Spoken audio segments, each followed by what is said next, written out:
Welcome back. I have the Epic Collins Bros back for you today, and we are going to be talking about Disclosure Day and the awesome article that they wrote in this research anthology, Cultural Engineering Studies. So we've had Brett on, we've got the bros, we're going to have Thomas, and we've got me in here too. So everybody grab your copy of Cultural Engineering Studies if you want to learn more about what's going on in our world today. How are you guys?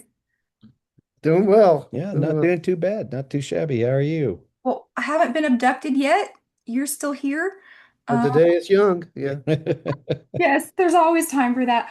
But I mean, I'm gonna call this disclosure dump because it's kind of funny that we have this Steven Spielberg movie at the same time as these X-Files are being disclosed, right? So I'm kind of like, this is a meta theater, right, of politics, and I'm sure everybody's seen that picture of Donald Trump meeting with the aliens. Did you see that one? Yes, Yeah. we Yeah. did. You Yeah. showing it to us. Yeah. The blonde guys? Yeah. Oh, not the Oh blood. no, You showing no, us no. the One. Oh really my God. built Yeah, the the Jack, the butt totally swole one. Yes. yeah the Let me pull it up. the gray on anabolic steroids.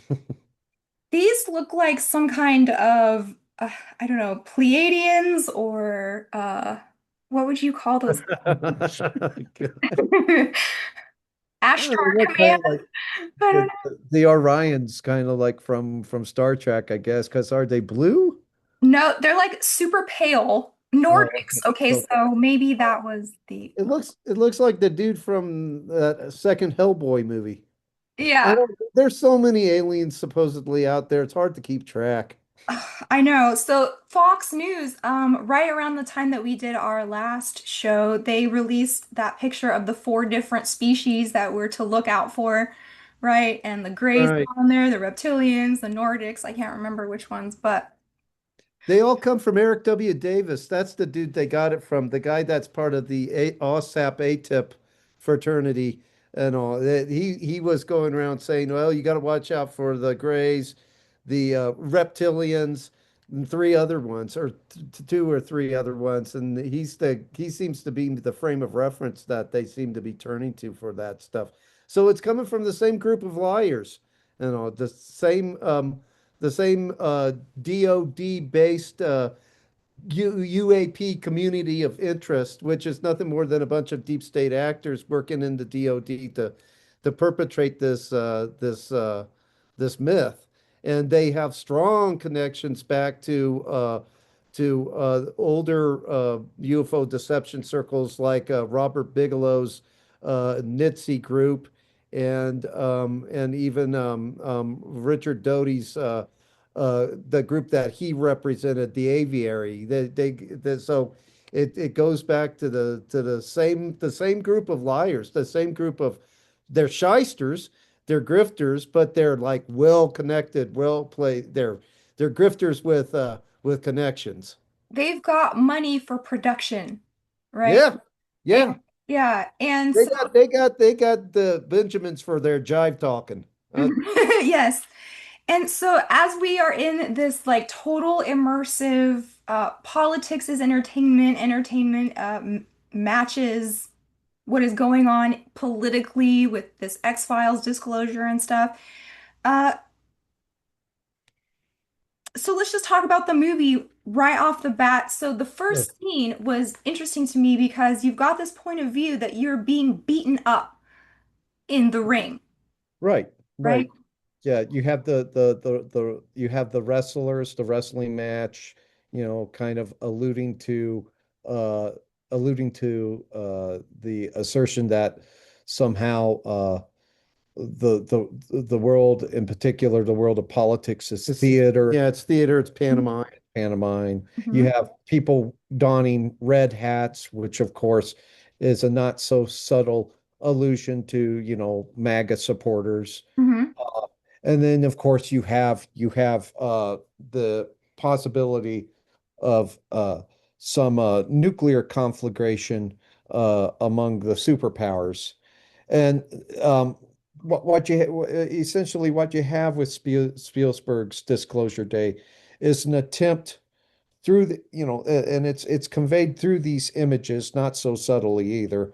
Uh, it's an attempt to dignify the heretical concept of an immanent parousia, a second coming that assumes the form of alien visitation. Hmm. Because the film is awash in eschatological hope, Hmm. albeit understood according to the neo-Gnostic prism of secularism. The And that's where some of these opening, scenes that we're of just us getting assailed and just assaulted our senses. That's basically Spielberg saying, well, these are the birth pains. Yeah, These are these are the the signs of the times.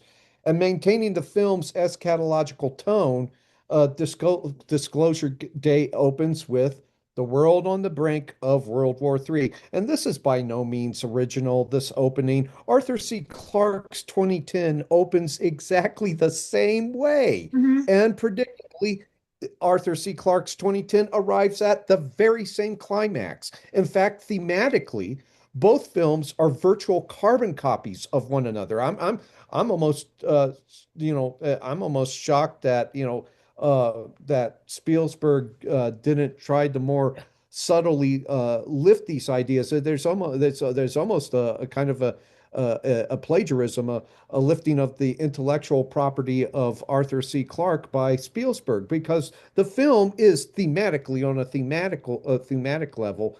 The Disclosure Day is essentially 2010 Hmm. all over again.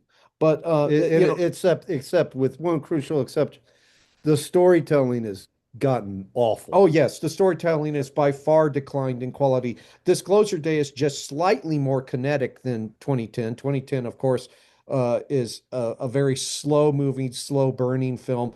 Uh, and actually, this film begins off relatively slow, but it does begin the narrative thrust does begin to accelerate with some car chases, running cars into trains and what have you, and some moderately tense hide and seek ground pursuits. But nevertheless, both films, the 2010 and Disclosure Day, convey the same eschatological message, Hmm. and that message is averting humanity's self-immolation necessitates the revelation of an alien presence for Hmm. reasons that are not entirely clear. The disclosure of extraterrestrial existence will precipitate the abolition of war, the perfection of humanity, Hmm. and the arrival of a secular facsimile of the eschaton, of the end of days. Very H.G. Wellsian kind of themes. Well, yeah, and just all very much awash in eschatological hope, the eschatological hopes, the eschatological yearnings that in the past have been considered the province of religion.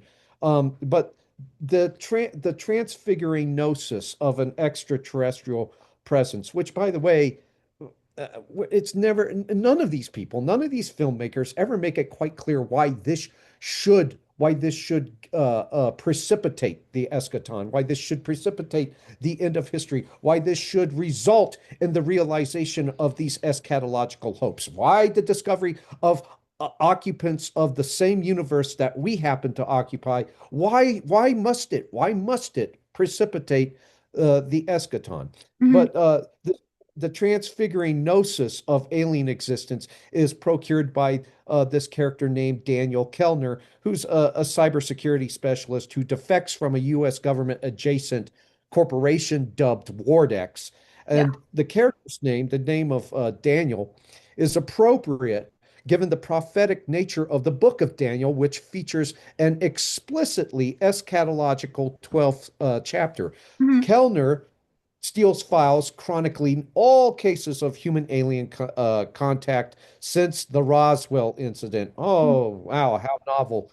And of course, the Like Roswell. all those files would be in the same damn place. Yeah, yeah. I Yeah. mean, That, that all kind of on stuff, the that would be more of a mosaic that's scattered out between several different government bureaucracies, but somehow somehow he he's has it got all it on in this. one flash drive, or it's all in one I was book. wondering about that technology. Like, what are those chips, those flash drives that he?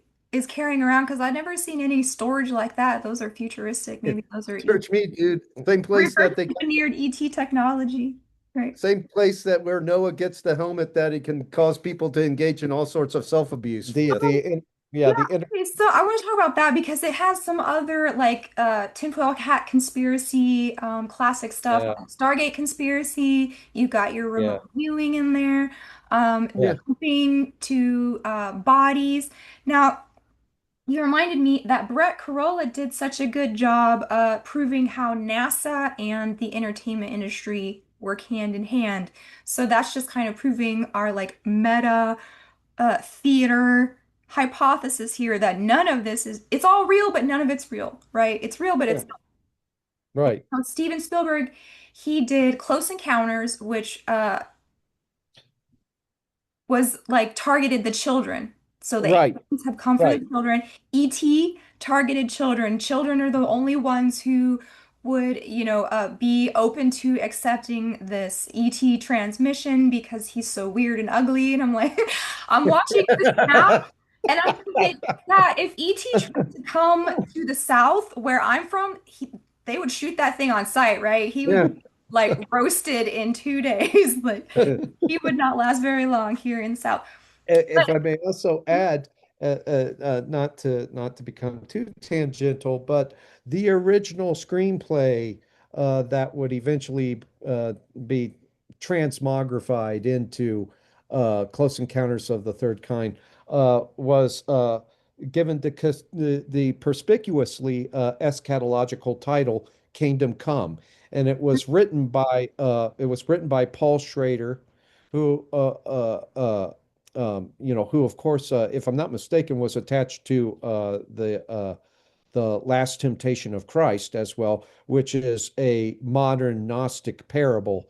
And you have with Kingdom Come, the original script Kingdom Come, which Spielberg hated, by the way. He characterized it as theological gobbledygook, but that's only because it wasn't the theological gobbledygook that Spielberg wanted to promote. Spielberg wanted to promote his own variety of theological gobbledygook, which was less obvious with its biblical allusions.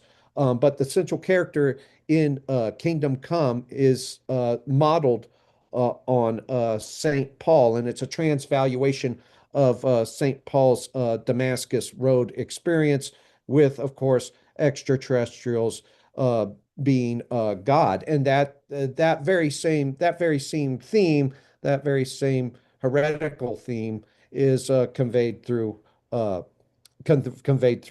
Close Encounters of the Third Kind. Again, with the aliens being depicted as angels. Again, uh, when the astronauts depart with the uh, aliens that descend upon Devil's Tower, the priest that is speaking a blessing over them upon their departure quotes the scripture that says, "He shall give his angels, or yeah, he shall give his angels charge over thee," and the angels are supposed to be the extraterrestrials, and this is again, and I've reiterated this ad nauseum on every show. This is again an allusion to the latter-day interplanetary Gnosticism of Jacob O'Leary, which held that human beings were apostate angels Mhm. imprisoned within the corporeal penitentiary of the physical body, meant to be divested, to be cast off as humanity ascends from the purgatorial station here on earth to otherworldly habitations, which he claimed Jesus was alluding to when Jesus said, In my Father's house, there are many mansions. The many mansions are supposed to be this interplanetary, uh, this interplanetary pantheon of celestial bodies that humanity can eventually occupy as gods. And of course, you see all subsequent UFO religions drawing inspiration from that, with Mormonism, with Scientology, with the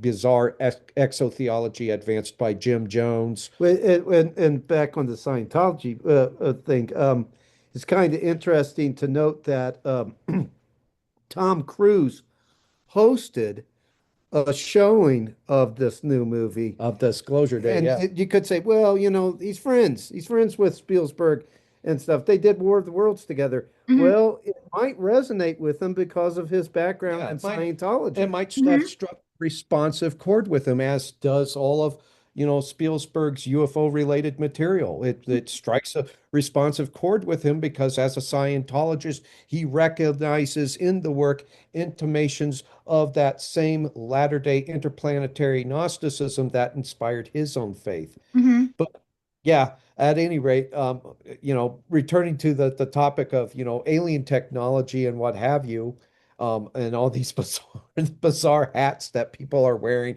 and flash drives that you could never purchase at Radio Shack. Yeah. Um, Kellner, the character of Kellner, he comes into possession of a piece of alien technology Uh-huh. that suspiciously parallels Aaron's staff in the book of Exodus.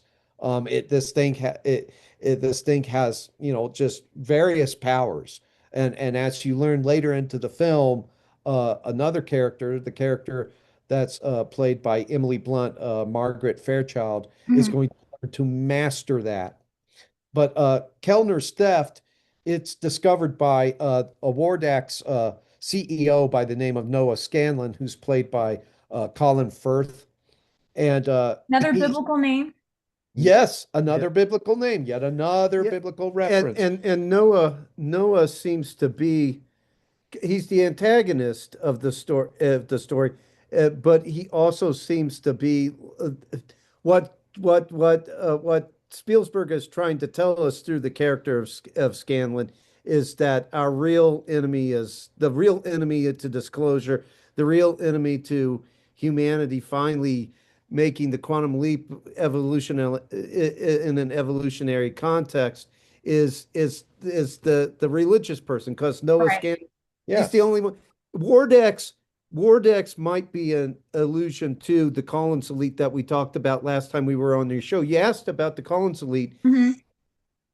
Like I said, we entertain two possibilities. Number one, the Collins Elite might be just a boogeyman that they created so that whenever somebody points out the deception angle of the whole UFO community or the deception angle of this whole disclosure movement, or whenever anybody points out like the demonic parallels Hmm. with existing with the whole UFO phenomenon, they're instantly shut down. Oh, you must be Collins Elite, or you must be a Collins Elite adjacent person. You must be one of these crazy fundamentalists. That's the first possibility. Second possibility is that the Collins elite is very real, but it's not Christian in the sense that we know them because Nick Redfern either had contact with the Collins elite, with the actual Collins elite, or with people that were disinformation agents that were manufacturing the whole thing. And these supposed members of the Collins elite that he met with, talked about how the Collins elite had worked collaborated with Operation Often, Hmm. how his first contact in the Collins elite is at Offutt Air Force Base. My eyes bugged out of my head the first time I read that in Final Events. It's like, whoa, because what came out during Paul Bonazzi's trial and all? Well, Michael Aquino was working out of Offutt. Mm. So then you read what they believe theologically speaking, Hmm. and it reads more like a Rushdoony book, Yes. like an These R.J. Rushdoony these book. Or troubling parallels between Satanism and Satanist eschatology and dispensationalism. yeah, They're all, and that's because they both share the same point of origin, which is the Plymouth Brethren. yeah. Hmm. So what I think Wardex might be an allusion to that Oh, whole okay. group, Yeah, that whole Collins elite group, yeah. and Right. all. Oh, Okay. no relation. So Because it reminded me of that of what was that Project Looking Glass too? I mean, who knows if all of that stuff is real, but they're sort of Mhm. putting that all together in this big military industrial complex war decks, right? And before we leave the opening scenes, I thought it was funny that right as this movie's coming out, they're having these UFC fights at the White House, Yeah, right? yeah, And so this reminded me of Idiocracy. So you've got like movies like The Day the Earth Stood Still that sort of tell you that human beings are too stupid and violent to govern themselves, and the aliens are going to get here just in the nick of time before we Right, blow the right. whole thing up. And then Idiocracy is telling you that humans are too stupid and we're going to end up like, a dystopia, corporate dystopia run by Costco or whatever. And this stuff is literally happening on the White House lawn. That is exactly like the movie Idiocracy. yeah. And also what's happening at the same time. Like in and around June 9th, it was either June 9th or the day before or after, so just right around in that same time. All of a sudden, David Grush and a bipartisan group shows up at the and Washington, demanding the release of all these UAP files and Yeah. all. It's this is not a coincidence. No. This is No, all this is all orchestrated, which is something that we can certainly get into as we, dig into this deeper and all. But it's too many yeah, coincidences yeah. to be coincidence and Right. all. And we talked about David Grush. I mean, David Grush just there. My life is in danger. I'm telling the truth. I'm giving the secrets that the government doesn't want you to know. And then you look at who provided his representation. And all it was the Compass Rose legal firm, which is nothing more than a repository for spooks. It was Mm. founded by Andrew Bacaj, who was a CIA agent. Charles McAuliffe, who was his lawyer the first time around that when he first went before the congressional panels. That dude was the inspector general for the intelligence community. Do you really think this guy is going against the intelligence community with that kind of backup, with that kind of firepower behind him? No. So, Yeah. it's just it's it's too much it's too much coincidence to be a coincidence that this movie is dropped in our laps at the same time that all of this is happening. So, Hmm. Well, so at any rate, this Noah Scanlon fellow, Hmm. he immediately mobilizes federal authorities to retrieve the company's stolen alien files and technology. He Ultimate basically weapon, right? His, Yes, yeah. little, I guess, little rod, which again, I see parallels being drawn between it and Aaron's rod from the book of Exodus. But Mhm. they label Mordax manages to label Kellner a national security threat, and so Kellner has to seek refuge in a convent with his Mhm. girlfriend, a former nun named Jane. Mhm. And in a somewhat panicked conversation concerning the alleged theological ramifications of extraterrestrial life, because invariably those conversations arise for whatever reasons, why the revelation of alien life should somehow shake religion, in particular Christianity. You notice it's always Christianity, not Buddhism, not Islam, not Judaism. It's always Christianity when that was the last time that yeah, you ever heard an alien come along saying, "Well, the Dalai Lama got it all wrong, yeah, guys"? yeah. Right. It, It right, just right. never has never happened.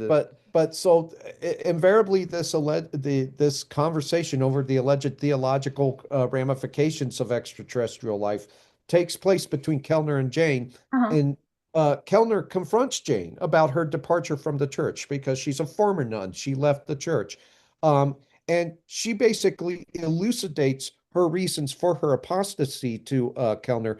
Jane reveals that she didn't leave because she no longer believed or no longer believed in God.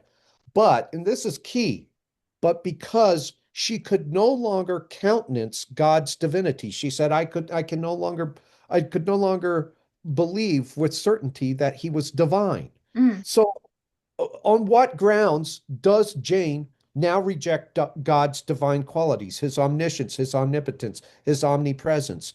Well, she explains, she says, he being God, he's how we define ourselves. So, in other words, God is merely the product of vicarious autotheism, as interpreted by thinkers such as Feuerbach and Marx, in particular Feuerbach with his anthropomorphic projectionism. The transcendent God is a projection of man's best features into a hypostatic beyond. Mm, Ergo, God is man, who mhm, is presently not divine. So the true divinity, or as the Gnostics would have called it, the pleroma, mhm. is incarnated by extraterrestrials. And Jane declares, she says, and I quote, "We've been raised to believe in a supreme being, and now you want to show us actual supreme beings," unquote. Uh-huh. So, do you think that are they saying that the aliens are us in the future? that is what is that is what comes to Like be that is what evolutionary. yeah, that is what comes to be implied later on in the film, and is also implied in Close Encounters of the Third Kind. In Close Encounters of the Third Kind, the camera pans across this pantheon Hmm. of various aliens with differing features, and then the camera pans across the human audience that is viewing them as they're landing here on Devil's Tower, and it comes to rest on this extraterrestrial's face with its childlike, innocent gaze and its enormous eyes, and through the juxtaposition of images there, Spielberg is intimating that as they are, we shall be through the allegedly ubiquitous Darwinian processes that gave rise to the Kazasui order of the universe.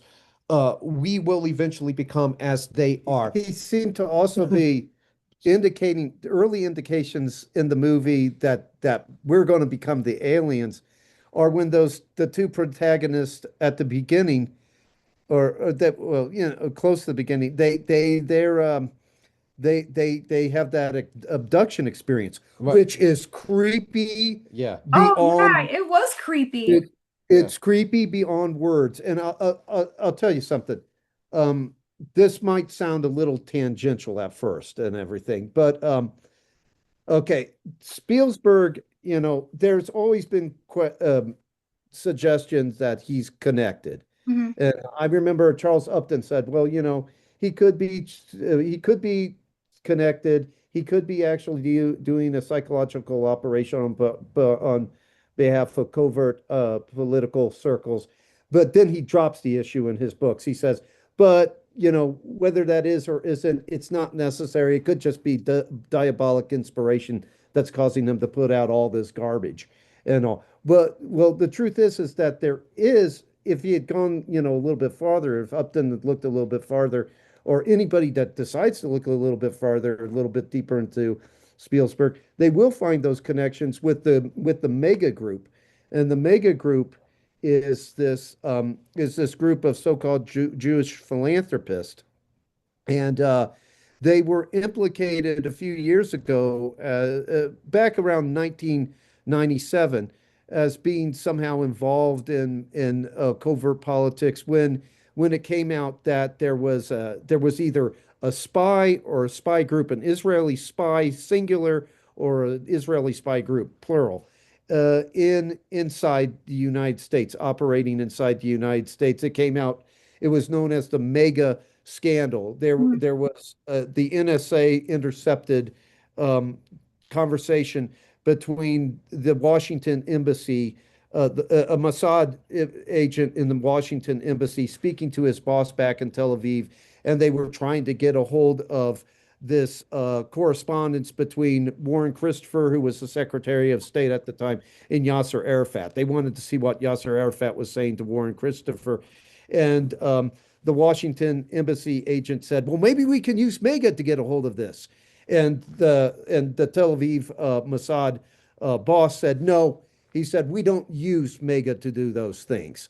And so it led to this big spy scandal that never got fully resolved, which it really needed to, because this one man or this group, whatever it was operating one tier above Jonathan Pollard, who was passing secrets to the actual spy for Israel that actually went to prison and was passing secrets, DOD secrets to Israel. Mhm. But so so he was part of this group.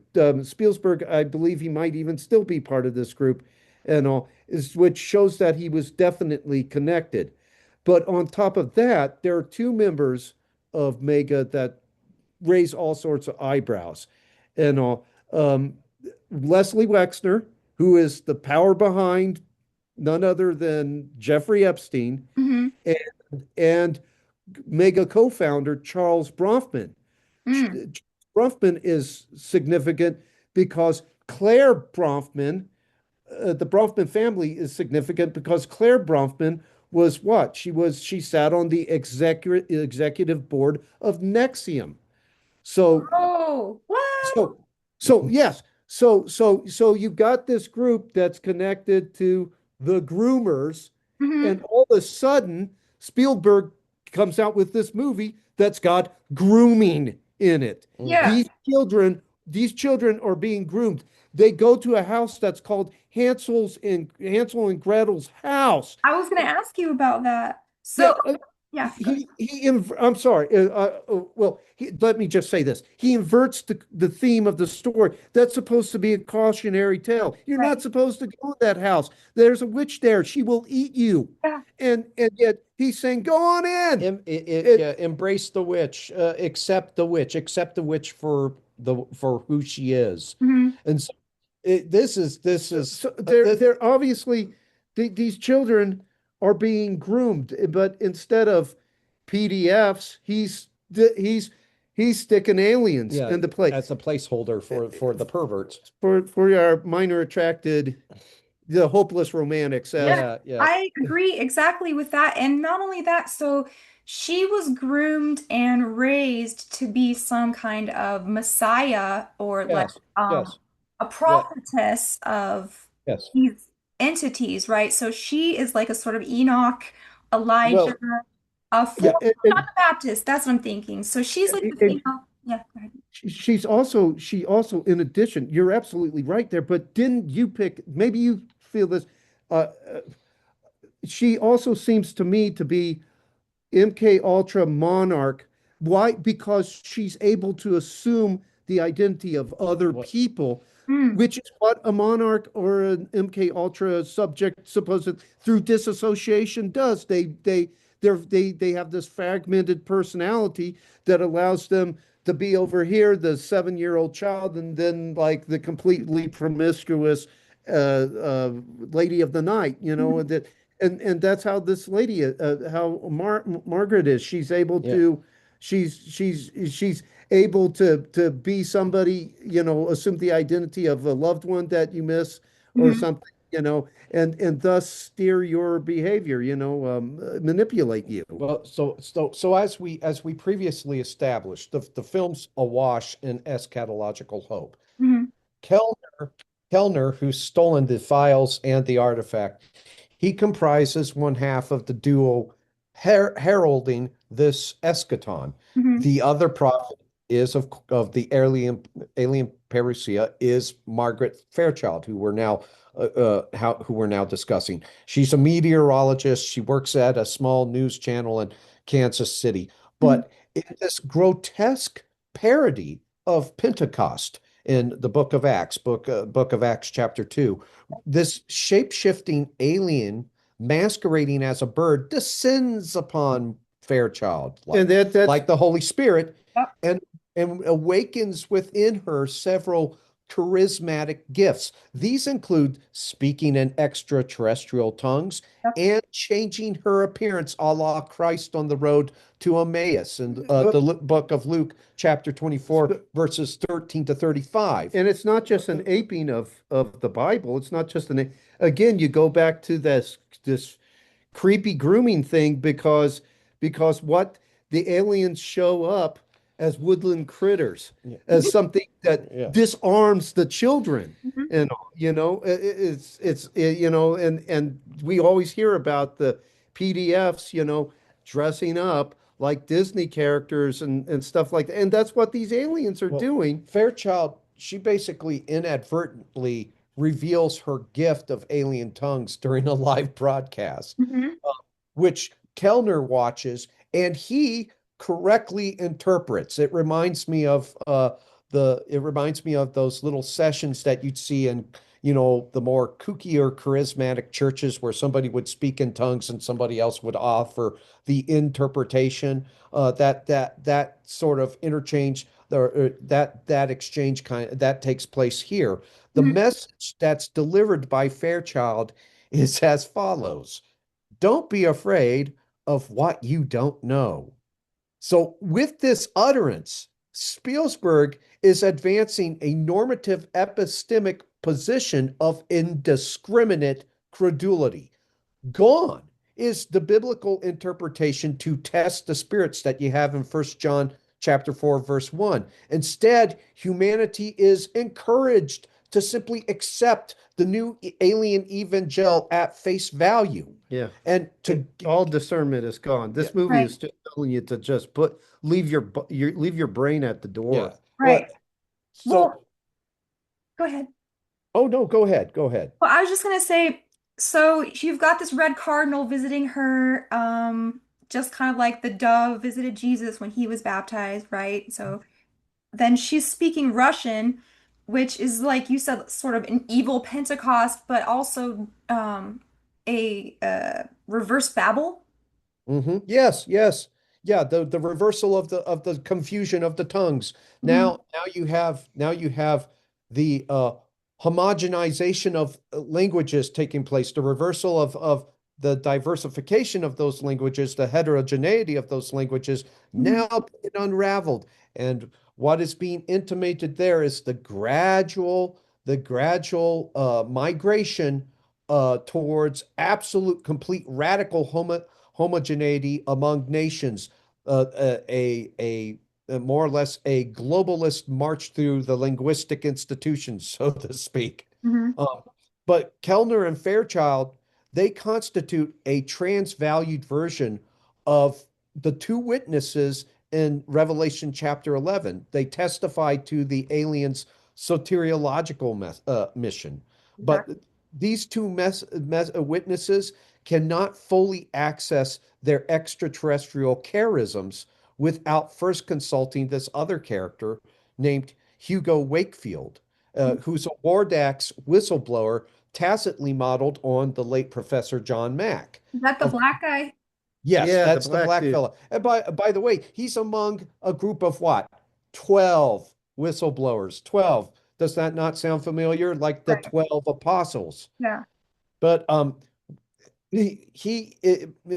course, John Mack is most recognized for his work with alleged UFO abductees, whom he believed to be an entirely different genetic type than the rest of us. And he was financed by Lawrence Rockefeller when he was still alive. And if you ever read his book over abduction, he says he says in it, he says, yes, this can be traumatizing, this, what the aliens are doing to the abductees, but ultimately it's a good thing. Ultimately, it's expanding their conscious. All, they should be welcoming these things, these the things that you and I would recognize as just victimization, Yeah. and exploitation. And he viewed abductees as uh, possessors of greater mental flexibility, heightened sensitivity to higher modes of experience. They basically Because that's what probing a person does, don't you know? Well, yeah, yeah, but that's the idea of MK Ultra too in the Monarch program is that by traumatizing people, you can give them supernatural ability. Yeah, right. absolutely. Yes. Right. And for Mac, the abductees became the new mystics and shamans of humanity's distant past. They were the conduits of otherwise inaccessible knowledge from higher intelligences or gnosis. Hmm. See, if you want gnosis, if you want, to become like a mystic or a shaman and part of this elite group, then you're going to actually welcome the exploitation. You're going to actually welcome the victimization. You're going to see disassociation Yeah. Hmm. as a good thing and all. And disassociation was the core to MK Ultra. You Hmm. know, there are CIA documents out there where they express of a great interest in disassociation. It is a very real phenomenon, and it was one that they hope to harness, one that they through projects like MK Ultra and possibly Monarch. Well, Hmm. and Well, here I we was have, gonna say this is like the Stargate conspiracy, where they were having experiments with kids out in the woods, trying to make them like X-Men First Class. Like that was a real thing. And Yeah. what was the other one? Stargate conspiracy and anyway, I forgot the other. Well, there one other case that you can add to it is what this all when we were watching this, what it called to my mind was Whitley Strieber. You go back to like I think it was 1999. Okay, so Strieber's been writing these books about his crazy encounters with extraterrestrials, Yeah. right? You know, well, in 1999 he writes a book, I believe it was The Secret School, and all of a sudden he talks about as a child being taken with other children to Randolph Air Force Base, where he's being experimented on and put through this psychological torture and all. And so, you know, there's another, you know, case in point. So Stranger Margaret, Things is what I. yeah, Margaret reminds me of Whitley Strieber in that regard. You yeah. know, that Mhm. like this isn't just you're not just you're not just a contactee that you know that's having some kind of alien encounter. You're being groomed. You're being transformed into a monarch or an MK Ultra test subject, and that's exactly what she is. You Well, know. Mhm. with the abductees, and you see this is very much conveyed in Disclosure Day. It's also it's it's also intimated in Close Encounters of the Third Kind through Richard Dreyfuss's character, who of course abandons his family upon receipt of this gnosis concerning the extraterrestrial presence.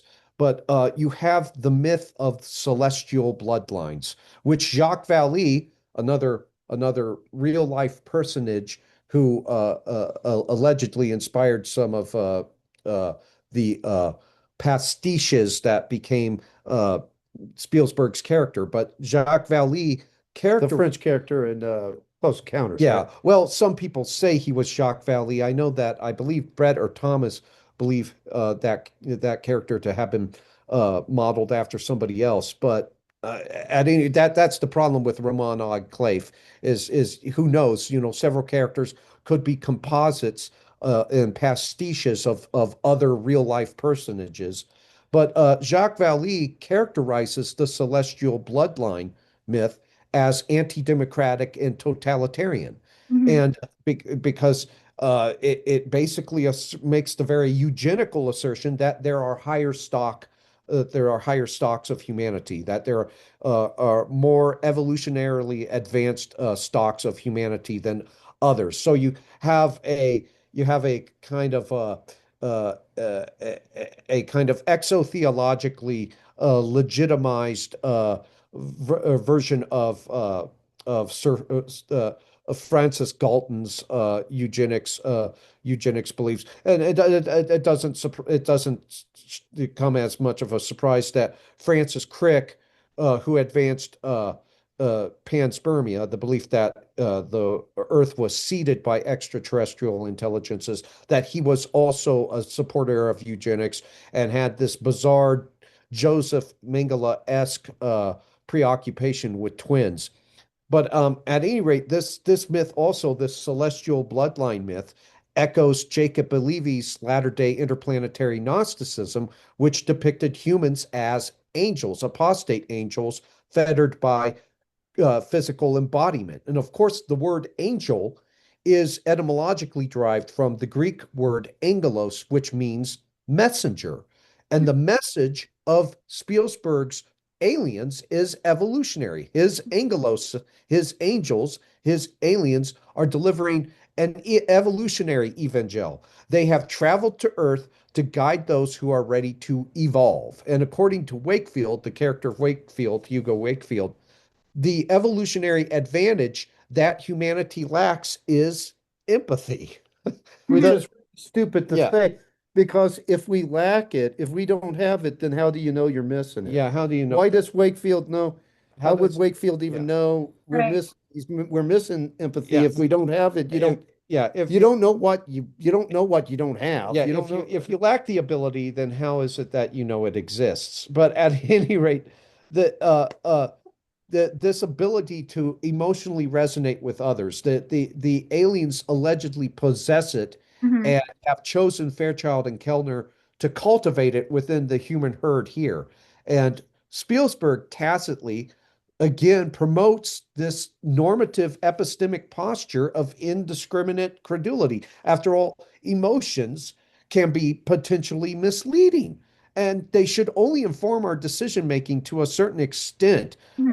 to a very limited extent. There's a place for discernment. There's a place for critical thinking, but Spielberg portrays uncritical emotional resonance with all beings as superior to careful discernment. Hmm. Man must learn to emotionally resonate with everyone else, the tenability of people's varying moral postures notwithstanding. But under the guidance of Wakefield, Kellner and Fairchild learned that they were abducted, of course, by extraterrestrials as children. Their alien captors, of course, as we pointed out earlier, subjected them to horrific experiments, which they produced the duo's unique powers, their charisms. And at this juncture, Jane, the character of Jane, Kellner's girlfriend, her Feuerbachian conception of God comes full circle. Remember her utterance earlier in the film. He defines us. God merely defines us. He's a product of vicarious autotheism. He's simply the projection of our best features into a hypostatic beyond. Hmm. Okay. But by revisiting their abduction experiences, Kellner and Wakefield draw their deific projections back into themselves and are apotheosized.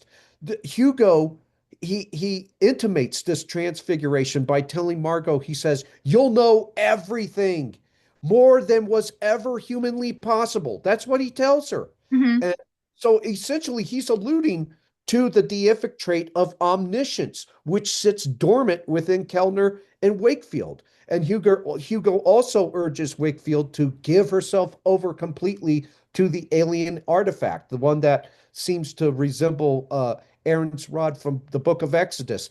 And that alien artifact, in his own words, will become a quote unquote instrument of your will. Oh, So well, herein, yeah. yeah, herein is the Nietzschean concept of the man God, Yeah. humanity transfigured into superhumanity, subsequent to the theothanatological pronouncement that God is dead.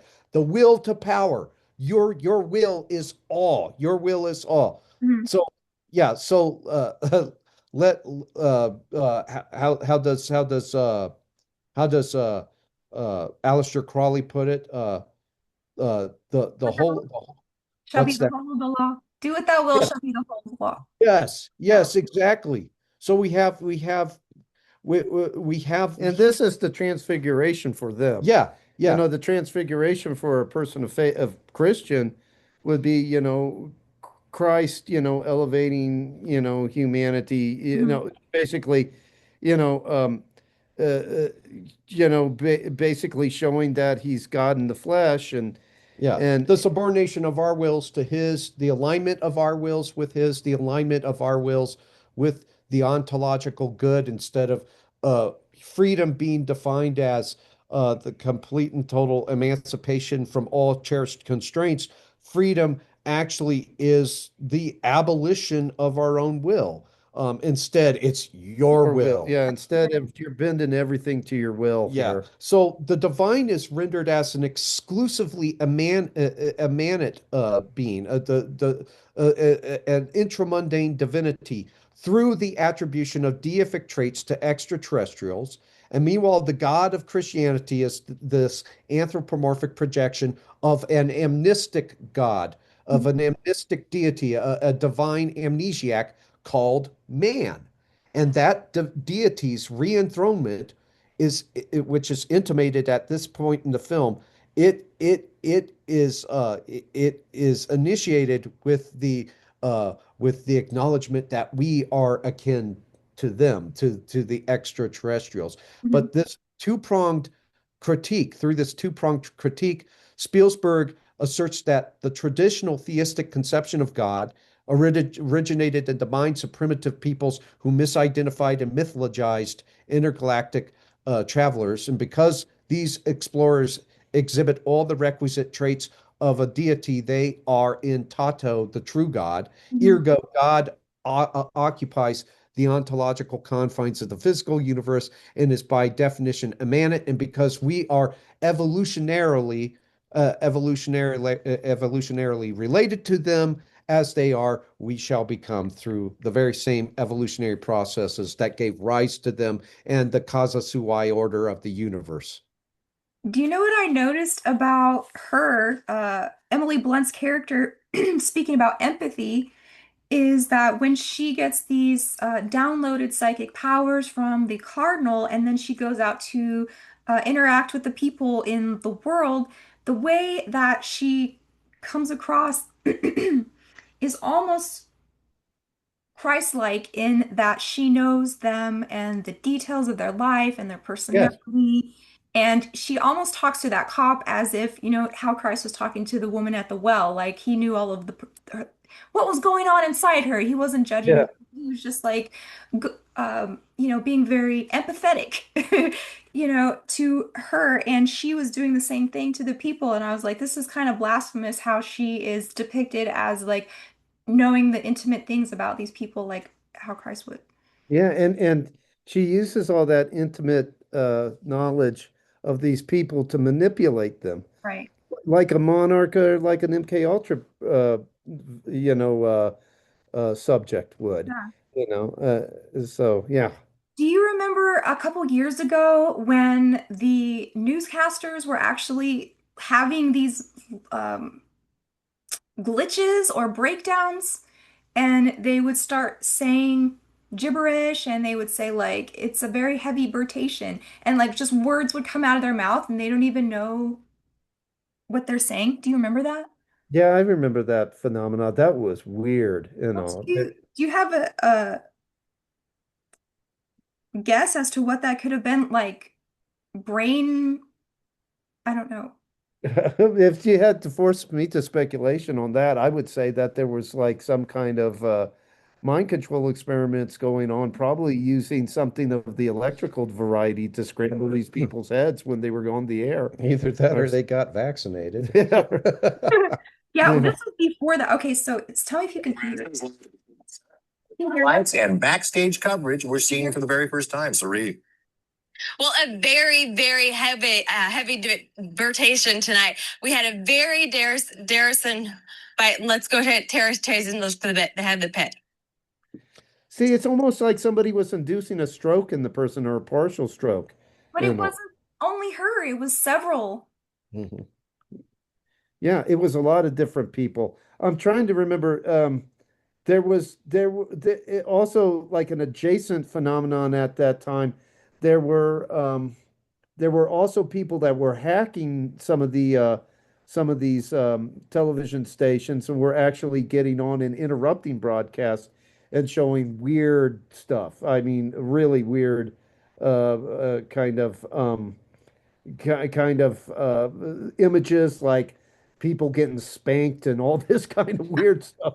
It was that was it if go and if when you get an opportunity go and check out Daniel Nattel's one show, the Daniel Nattel show. He talks about he talks about what he calls the Museum of Trolls, and in the Museum of Trolls, he goes into he goes into this phenomenon that's kind of adjacent to the one that you just pointed out, where like people were hacking into these broadcasts, and one minute you see the news broadcast, and then the next, like you just sees these weird, naughty images and naughty kind of messages being relayed, and then all of a sudden it would it would start to fizzle out and go right back to your regularly broadcast program, Hmm. and so and I think that uh,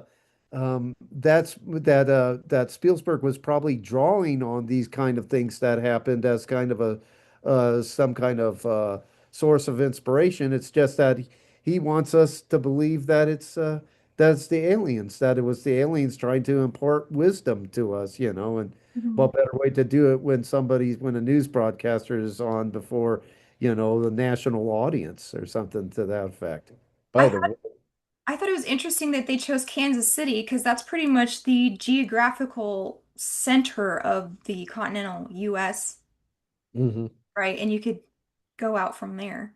right. Yeah. Yeah, that's probably why he selected it and everything. So, so they could all go, it's the perfect place for it all to go out like as it does at the end of the movie when they They wheel get the word out, don't they? They do. Yes, yeah, and yes. they wheel in that alien and the message is one word, listen. Listen, Listen. again, And again, this like position this of call for ultra receptivity, whatever we're being told, yeah, and he's pushing us to so much to throw discernment away and just listen to whatever they say, buy whatever they're selling, Hmm. that you almost want to say, no, I don't think I will listen, dude. I think I'll turn the channel Yeah. and everything, yeah, I think the Simpsons are playing on 7. I'm going to turn away and Well, to your point about MK Ultra and all that, so she gets to the house that they have recreated her yeah, childhood bedroom. The whole wallpaper is butterflies, yeah, right? Monarch. Yeah.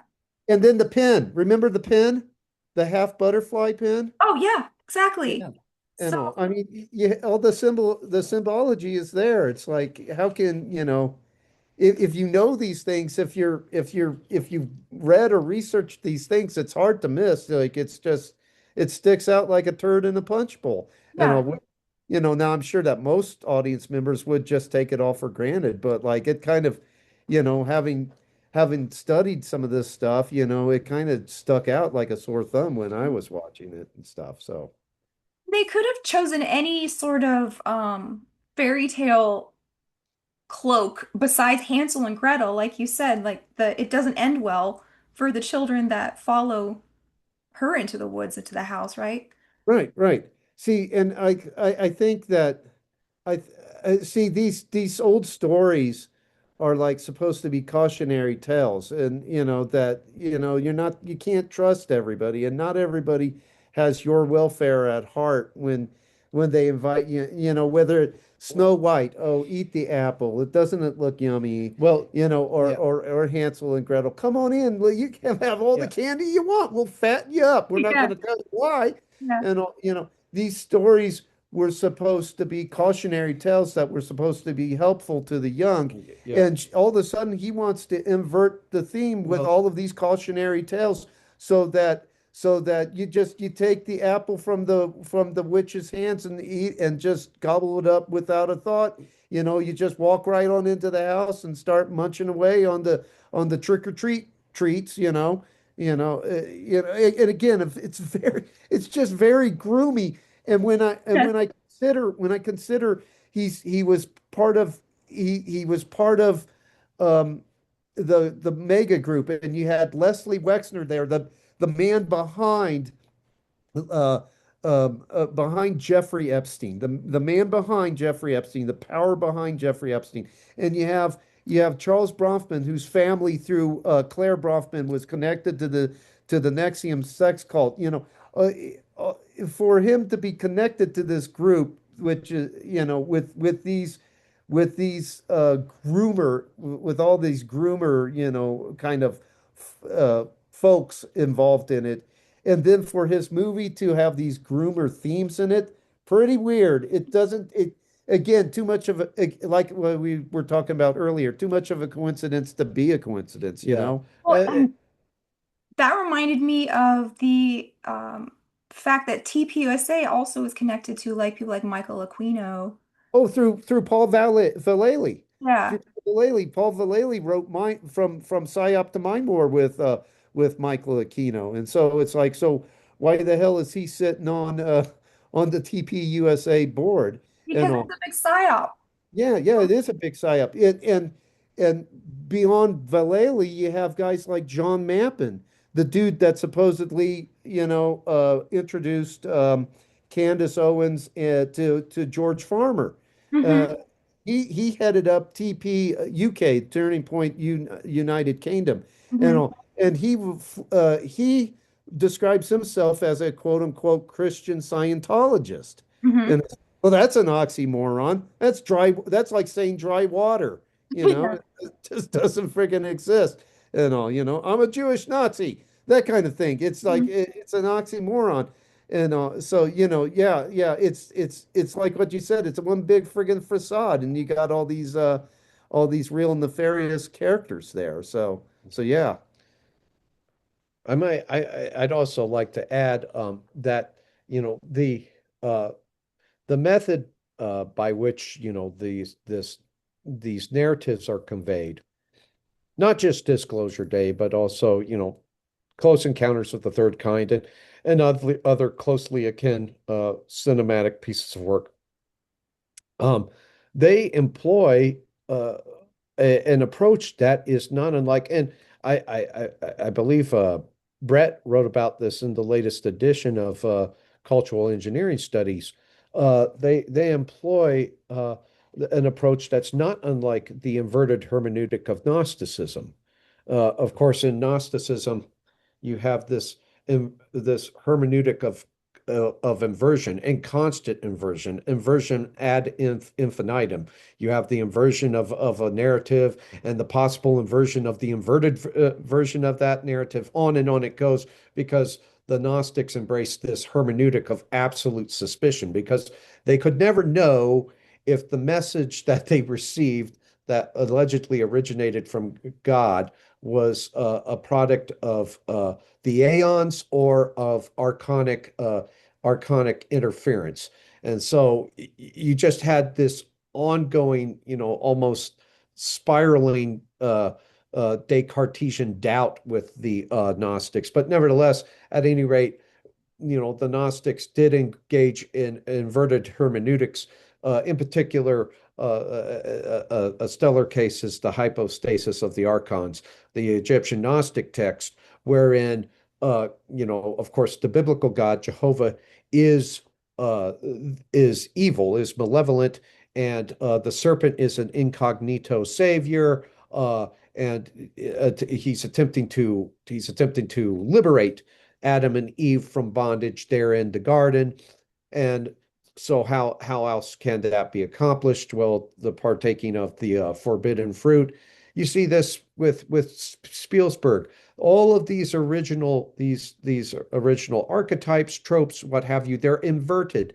Now, the witch in Hansel and Gretel is now the liberator, the incognito savior, basically unfettering Fairchild and Kellner from the bonds of their ignorance, the blindness that they have experienced within this simulacrum of a world that is, really just nothing more than a part of a larger cosmology, not unlike Gnostic cosmology. With, for instance, you had with 365 heavens that were governed by Abraxas and what have you, and you see this rigidly tiered system of heavenly locales in Gnostic systems, which were designed to create ontological distance between the creator God and the transmundane God, the creation, and the true God, the high God, because the true high God would have never created, because creation,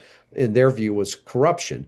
But you see that with Spielberg's work, with, the cosmology that he tacitly advances. The aliens are gods, but they didn't necessarily, they created us, but only in an indirect sense, through panspermia, by working with pre-existing matter, so that they would never sully themselves with the process of actual creation, you Mhm. see. And so you see the inverted hermeneutics all throughout Disclosure Day, all throughout And Close Encounters of they're the the Third Kind. yeah, and they're the good guys, but they could never just you, they could never, the witch can't come forward and say, I'm a good witch, I'm nice, because of her hideous appearance. So in in in the groomer modus operandi, they don mask. Oh, I'm a cardinal, I'm a moose or a deer, or whatever Yeah, the thing yeah. was. And Oh, Fox came. yeah, a fox game. Yeah. These and it's like we're watching this, and I'm like, dude, this is what the groomers do. They, Mhm. I mean, like Gregory Reed goes into this. Gregory Reed was one of the original occult investigators that was involved in the 80s and 90s cases that ended up getting buried because they were demonized as satanic panic. And Mhm. he's he's written a book called The Real Satanic Panic, where he talks about, how it there these occult crimes were real and these children were being victimized by Satanists and occultists. What's the author's name? Gregory Reed, Reid, and he points out in the book, he says look, they so in many of these cases the perpetrators would wear masks. They'd wear Yeah. masks. They'd wear masks. Aquino with Mickey Mouse. Yep, Yeah, yep, well, yep. Shambi and yeah, and Mickey, and the first reason is, well, it's disarming for a child.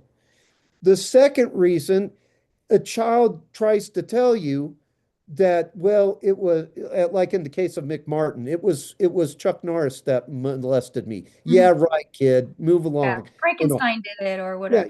exactly. Exactly. Nobody's going to believe you if you said it was Mickey Mouse or it was Superman or Wonder Woman or whatever the hell. well, And that's what these aliens are doing. Because nobody's going to listen to a person that says, "Yeah, a cardinal came and visited me and did this," and so a fox came along and well, they're going to say you're nuts. I also So I mean, like these aliens are you know. Are helping along our evolutionary process, but they're doing so in a groomer way, well, and hiding behind masks to do so, just like a creeper, I also just like somebody with a big white rape van wanting you to go to their house so they can show you their moth collection. I You also find it odd that it's contemporaneous with the modern cultural phenomena and I'm really not trying to be comical here, but the modern cultural phenomena of furries and the Mhm. furry movement is it's almost it's odd that you have the victimizers donning, the donning the uh donning the bodies of woodland critters of these animals, and in essence that's what this very pervert adjacent movement, the furries, Mhm. uh is doing the same thing. I just and the bronies, and the the bronies, bronies, yeah, and I'm surprised that none of the aliens in the film are now participating in school shootings. That's how adjacent to these Yeah. these bizarre movements they Well, are. they always do want to touch your butt, like every yeah, um abduction scenario. Like, "Hey, touch my butt." it's to expand your consciousness because God knows you got to start up the rear end if you're going to get to the brain. You Well, know, I, do you think that the Colin Firth Noah character is a sort of archon? Yes, I do, and there's another interesting uh observation that when you review some of his dialogue with Margaret, that brings another theme to the surface. Um, he at one point transvalues the words of Christ in Gethsemane. Of course, Jesus says, "But not my will, but yours be done," and he uses that phrase in order to try to compel Fairchild, to compel Margaret to turn on Kellner. And it's as though Spielberg is castigating the Christian virtue of self-sacrifice, of the slaying of one's will, the old man dying. And what's been interesting about many of the critiques of this film, the less than favorable critiques, and one of the reasons that a lot of younger kids are not going to see it is it's being characterized as boomer propaganda, boomer slop. Mhm. And I would agree with that. It's interesting because this right now is coinciding with my composition of an article over the works of Panos Cosmatos, in particular Mandy and Beyond the Black Rainbow. Uh, and in those works, you detect a generational friction um, between subsequent all generations subsequent to the boomers and the boomers. And what you see with the boomers is a kind of the embodiment of this inverted Christology, whereas Christ died for the world, the boomers, generationally speaking, maybe not on an individual basis, but as a generation, the boomers expect the world to die for them. Mhm. And so you see with Spielberg's work here, you see through the dialogue of Firth of this Noah character, you see a castigation of the Christian virtue of self-sacrifice. You see him casting aspersions on the sacrificial mandates of Christianity. And The again, only sacrifice that should be made should be for the boomers. yeah, and again, what does the artifact, the alien artifact, become an instrument of? Margaret's will, your will, Mhm.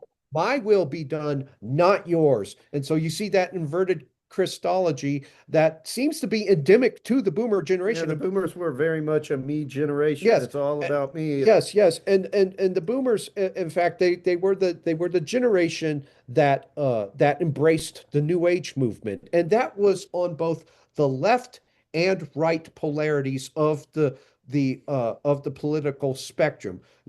More there, it's easy to cite examples of boomers on the left embracing the New Age movement, which of course is codified spiritual narcissism.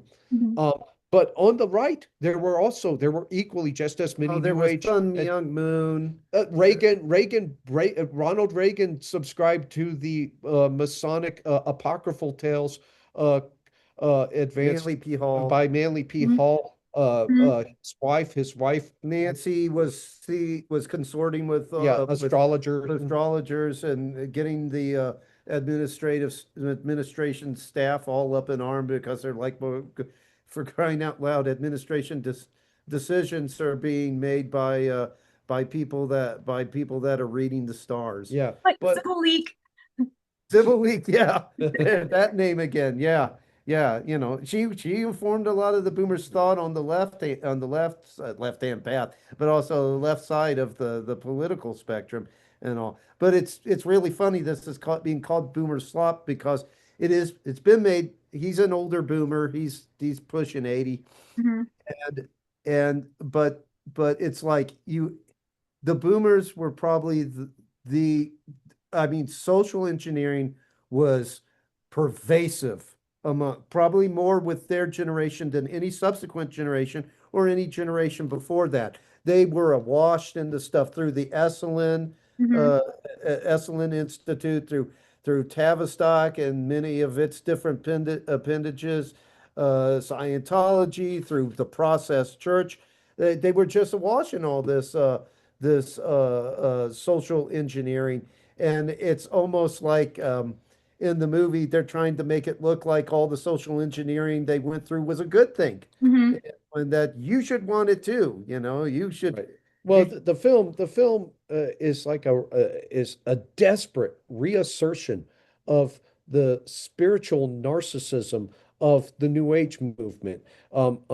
You have elements, all the elements that comprise the New Age movement. Of course, the New Age movement is a syncretistic movement. So it's a pastiche of several, religious traditions, many of which are just distorted and embellished upon beyond recognition. But there's three pillars to the New Age movement that are readily discernible: Freemasonry, Theosophy, and Gnosticism. And you have all three, especially Gnosticism, present in this film, and it's a desperate reassertion of that New Age spiritual tradition, because it's dying, and there's also been something of a cinematic counter-revolution against the boomer spirituality, epitomized by the work of Panos Cosmatos. Panos Cosmatos makes no secret of the fact, in particular in Beyond the Black Rainbow, he is critiquing the boomer New Age spirituality. He also critiques it heavily in Mandy. Yeah, the character of Jeremiah Sand. Jeremiah Sand, the character of uh, Professor Nile in Beyond the Black Rainbow, his predecessor Mercurio Arborea, and all of them are proselytes of this New Age spirituality, and he comes against it hard. And you also saw repudiation of the boomer spirituality and overall narcissism in the film Weapons. Who is the villain in Weapons? Mhm. Witch. Weapons. The witch is a boomer, Mhm. and so I see this as the last the boomers counter reformation, so to speak, which it's not been very successful. The Spielberg, nobody wants to watch it, especially the younger generation, because frankly speaking, they're sick of the boomers. They're Yeah. angry. They're angry with them, and to a certain extent, justifiably so. About as popular as Bruce Springsteen's latest tour. Yeah, right. Right.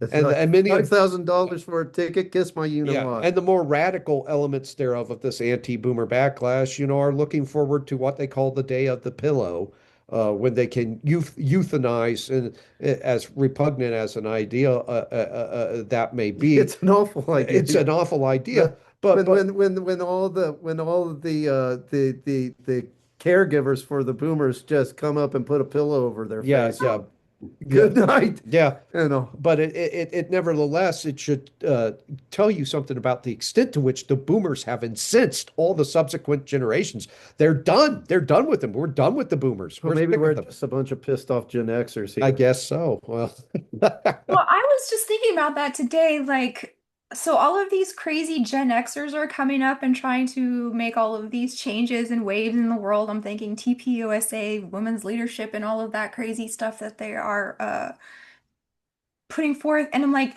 are we really going to let the boomers hand it over to Gen X without, I mean, not Gen X, Gen Z, and skip Gen X and millennials and just give the whole thing over to, like, skibbity toilet Riz kids? Because that's what they're trying to do. They're trying to jump from the boomers to Gen Z, and everything is going to. but that's because we're slackers. That's that's all that the boomers ever viewed us I as, think we're slackers. just like not a part of their system. Like, I We're don't not a part of much of think. anything. We've always been I the think that it outliers. wouldn't, I hope it wouldn't skip over us because in my opinion, okay, maybe it's just because I am Gen X and all, but like Gen X was the silent grinders. We were unappreciated. We just hard work grinded away. And all. We weren't without our problems. No, Like 30% of Gen Z would be here if Gen X hadn't listened to the boomer BS regarding regarding abortion. I mean, with Mhm. 30% of the children would still be here, but yeah, that came from the boomers and them holding aloft Roe v. Wade, but we didn't have to swallow it. But so we're not without our problems, but still, we have a lot more still to offer, the world, and really never really had our time. No. And to So me, I feel like Gen X and millennials are the most reasonable yeah. people. Did you notice that the character, the ex-novitiate girl, her faith was a point of entry for Colin Firth's character to take over her mind. So she was kind Yes. of opposed to the getting the word out because she thought that it would destabilize the world. And so her faith was a weak point that Colin Firth exploited. Did you catch that? What they were talking? Yeah, Yes, yeah. absolutely. Now, and she was the one with the cross, right? She's trying to, Yeah, yeah. and the cross doesn't work. Oh, and that Because was like stigmata too. Yes, yeah, yes. yeah. The cross is impotent. The cross is Right. impotent. Jesus is impotent. Jesus can't save you from possession. That's what it was basically saying, that at that part. And Well, I took it that, throughout the entire corpus of the film, what is being asserted is that these supernatural phenomena, possession, healings, miracles, signs, wonders, what have you, all of it is simply misunderstood and mythologized phenomena that originated with alien technology. And so Advanced technology indistinguishable from magic, right? yeah, exactly, as Arthur C. Clarke put it, and so possession is a morally neutral phenomena. It just depends on who is wielding the technology that precipitates it. Mhm. The moral alignment of the individual who wields that technology is the one who will determine how it is used. And in full Independence Day, if you remember that, they reverse engineered all of our advanced technology from the crash in Roswell. They said that in Independence Day, and they said that in this movie too. went back to that foundational myth. And what did we talk about last time and all? Who is it that Bill Corso said that he called in when this thing crashed? He calls in Erman Oberth, a Nazi that's totally immersed in occultism, and Werner von Braun to figure Mm. out the stuff because it replicates a Nazi technology. Well, if it's alien, why is it replicating a Nazi technology? And Hmm. also went back to the same foundational myth that is just the evidence is just abundant that it was a psychological operation. That whole thing back in 1947, the whole Roswell crash from start to finish was a psychological operation. It was a manipulation, a manipulation. Speaking of Werner von Braun, so he was close friends with Walt Disney, right? And they did a lot of projects together, space TV shows and stuff like that. And then if you go watch the documentary that was supposed to go along with extraterrestrial ride at Disney World. It was a Ridley Scott ride on aliens, right? But Yeah. it's too terrifying for kids, so they had to scrap it and get rid of it. Even after two, um, retries, it was still too scary. But they had a documentary that went along with it, and it was exactly what you're saying about panspermia. So you can watch that on YouTube. It's called like extraterrestrial uh 3D, something like that. It's an old documentary, but it was a literally a Walt Disney production about how aliens panspermia us. Yeah, yeah. So much of this comes from the Nazis. Like, if you look at if okay, so if you look at Van Daniken, and what he wrote about, oh, Ezekiel is really, the wheels within wheels. That's a spacecraft, and he wrote that in Chariots of the Gods. If you look at Chariots of the Gods, I believe that the book it was either published or was edited or both by a man named Utz Uderman. And Utz Uderman, it's like, who the hell is this guy? But he was known as an editor for a Nazi newspaper. And, Van Hmm. Daniken was held aloft as the guy that had pointed out that the chariots of the gods were really he got the whole ancient aliens trope going. He got the traction going, but it was this guy Utterman that was behind him. This Nazi, this unreconstructed Nazi, because we weren't just importing their talent in the intelligence field.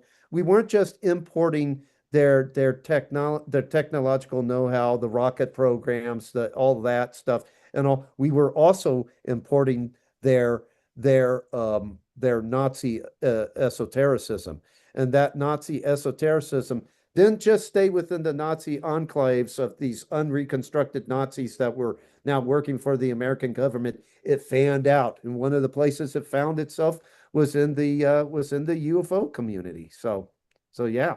You just reminded me of, so they were like into the Vril, right? And Yeah. the Aryans and the Nordics. And then there was this reported alien called Semyaza. I'm trying to find a picture of him. Because it looks just like the two blonde beings that visited Donald Trump recently. Hold on. Oh, Yeah, and that happened to be the name of a demon also in the Book of Enoch, I think. yeah. Yeah, I just looked that up too. The manuscript, he Van Daniken was Van Daniken was such a scatterbrain that it was like, I guess that the original manuscript read like autistic's chicken scratch or something. And so they brought in Utz Uterman to fix the manuscript and all. But yeah, those Nordics are back. I mean, Speaking of they're bringing up the Nordics again. The Nordics find themselves in Eric W. Davis's accounts and then David Grush's accounts. So what's old is new again. Yeah. Speaking of aliens and alien names, do you recall the name of the alien that the character of Hugo is in communion with? Mm-mm. It's Vivo, which is the etymology of which means life. And so, Oh. yeah, and so you know, you kind of have almost a parody there of Zoe, Zoe, or Uh-huh. life, abundant life, as the as it's understood by Christians. The Zoe, the life beyond life. You kind of have that again. This parodying of traditional Christian theistic concepts. And that segues again into this notion of a completely immanent deity, an intramundane divinity, which of course is logically unsustainable because it renders God contingent, and contingent beings have a definite origin and exist only because of other causative factors like oxygen and gravity. But on Orthodox Christianity, God is unoriginated Mhm. and exists necessarily. He doesn't exist contingently, he exists necessarily. And moreover, he exists in this state of atemporality. He's unfettered from chronemic categories such as beginning and end. None of these qualities are commensurate with an exclusively immanent deity, Mhm. but they do comport with the intramundane divinity posited by none other than H.G. Wells, the chief promulgator of the alien myth.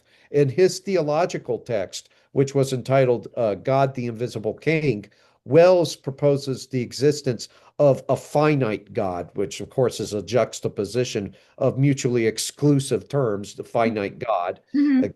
God is by definition infinite, but nevertheless, he posits the existence of a finite God that's experienced in the human heart.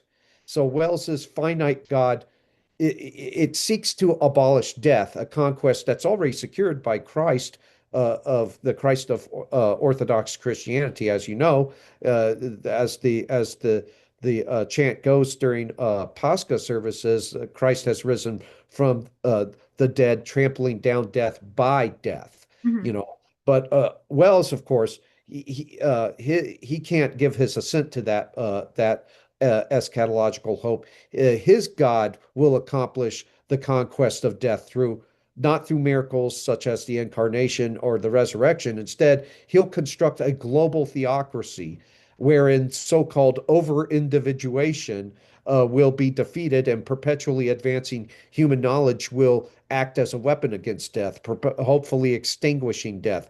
And all this is in God the Invisible King by H.G. Wells. But ideologized, that theology is expressed as the political doctrines of collectivism, Mhm. globalism, and then eugenics, which of course transmogrifies in the modern era into transhumanism. Did you ever find that picture of the is what No, it's so old that there's so many more images now that it's just all comic book and manga when I Google some. But it looked kind of like, do you know those Saint Germain pictures where they're like glowing? Yeah, Yeah. yeah. So it was a Nordic Semyaza alien that looked like a Saint Germain type of character. But I was thinking the head nun in the movie, she Yes. was not having Uh, a crisis of faith at all. It's like she's no. because the on-Earth alien theory is compatible with Catholicism. That made me think of when the Pope, like a couple years ago, when disclosures were coming out, he was like, "Well, if there's aliens, I'll baptize them, and there are space brothers." And Yeah. Yeah. And she, It's definitely compatible with institutional Catholicism. There's a lot of though Catholics that take like Daniel O'Connor has written a book over it, and he takes umbrage with it, and Monsignor Rossetti takes umbrage with it. But then again, what happened when Monsignor Rossetti said these things could be demons? yeah, Or no, McElroy fires him, you yeah. know. So like yeah, I mean like institutional Catholicism seems to be like kind of getting sold out the and whole thing, and yeah, and you notice like kind of like the anthropological revisionism that is her name pronounced Mora, the head nun? I can't remember. She's a mother superior or something. Mhm. Well, the anthropological revisionism that she engages in, she basically says, well, we're the highest of God's creations on earth. And she always adds that addendum there, on earth, and suggesting that there's that each planet might produce its highest stock of being. And again, you kind of have this cosmology that's very derivative of Jacob Alevi's interplanetary Latter-day interplanetary Gnosticism, where there's many mansions in my father's house, as Christ put it, and as it's reinterpreted by Alevi. There's these many other worldly habitations, the mansions of the father's house, that the higher beings are meant to ascend to from their respective purgatorial stations. At Mhm. least that seemed to be what she was intimating, although her theology becomes virtually incoherent at a certain point. I saw where she was taking significant liberties with biblical hermeneutics and Yeah, really torturing it to make room for the extraterrestrials. yeah. So Daniel and Margaret are sort of this new alien Adam and Eve, right? They were I've heard that selected. Hmm? I've heard that comparison. Yeah, Yeah. yeah. So they were selected to sort of birth this new wave of humanity. And like you were saying before, this is tied to MK Ultra and Monarch and the butterflies in the room. And she sings the Snow White song in her bed. Yeah, yeah, she First does. time she's visited is she's in there singing "Someday My Prince Will Come" from, Walt Disney's Snow White, and then the nasty alien came instead of a prince, right? Yeah. Well, then the alien's supposed to be the prince. Yeah. So yeah, yeah, exactly. Yeah. More, He's inverting everything that these cautionary fairy tales were telling us. Yeah. Yeah. They're the So experiencers. Oh, and then they're crossing themselves and bowing to the Emily Blunt character, just like they would, Theotokos or yes. Virgin Mary. So the symbolism is not subtle in this.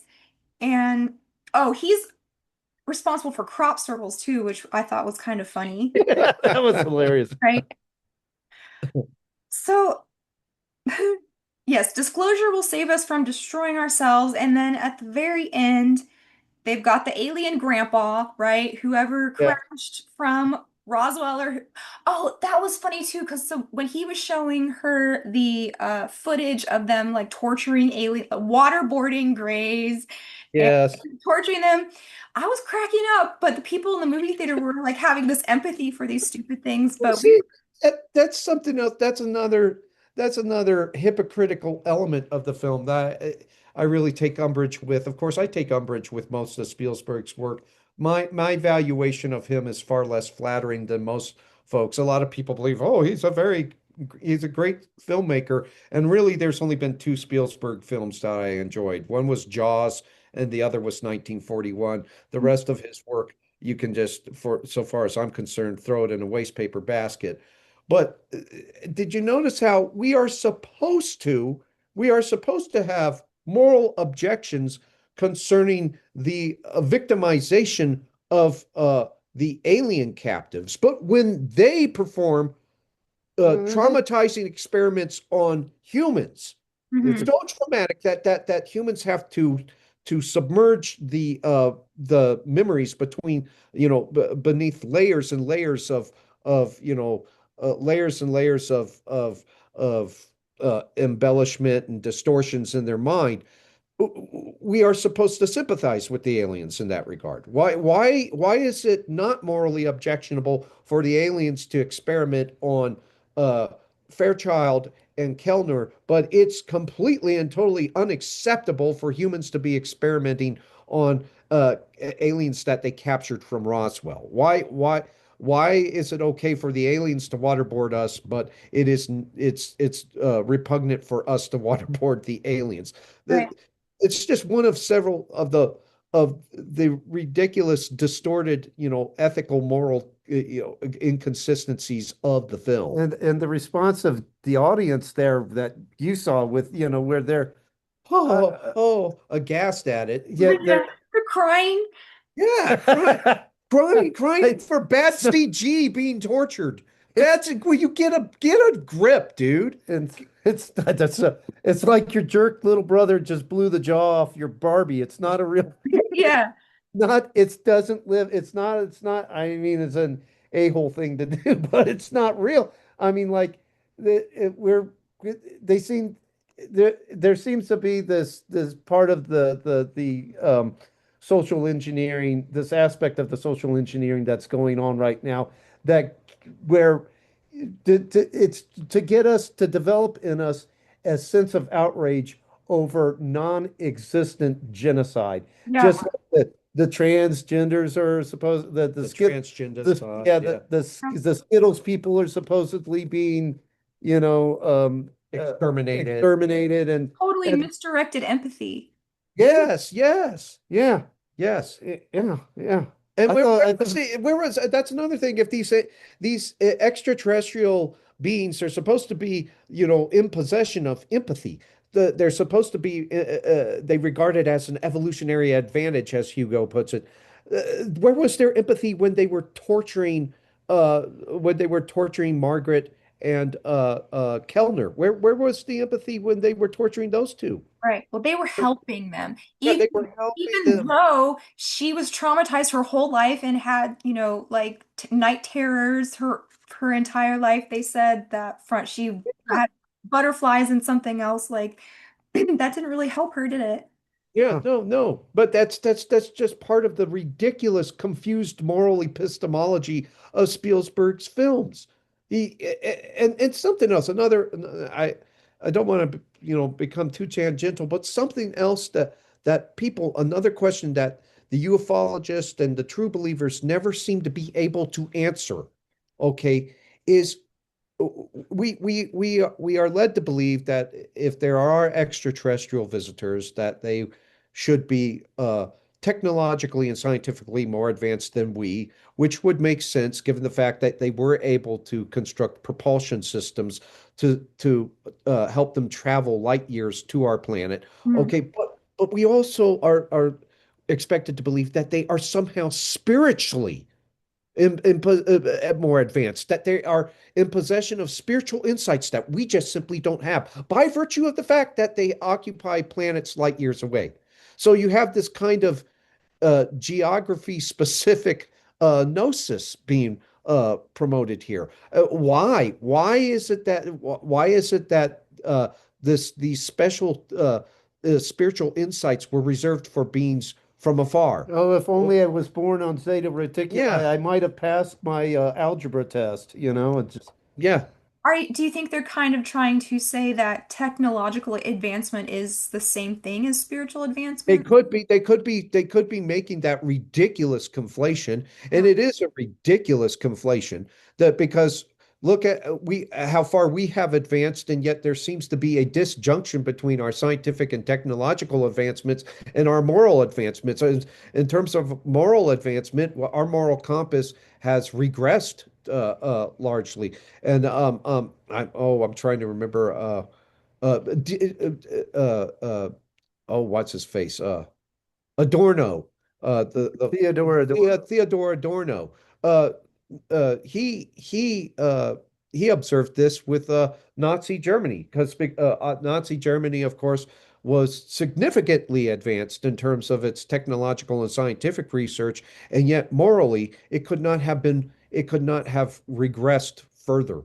So there is this disjunction between technological and scientific advancements and the moral orientation of man. It does not logically follow. It's a non sequitur. It doesn't logically follow from the premises that because one has attained a certain degree of technological and scientific supremacy, that they've now also reached the pinnacle of moral development. If anything, sometimes the advancement of technology seems to be commensurate with moral retrogression.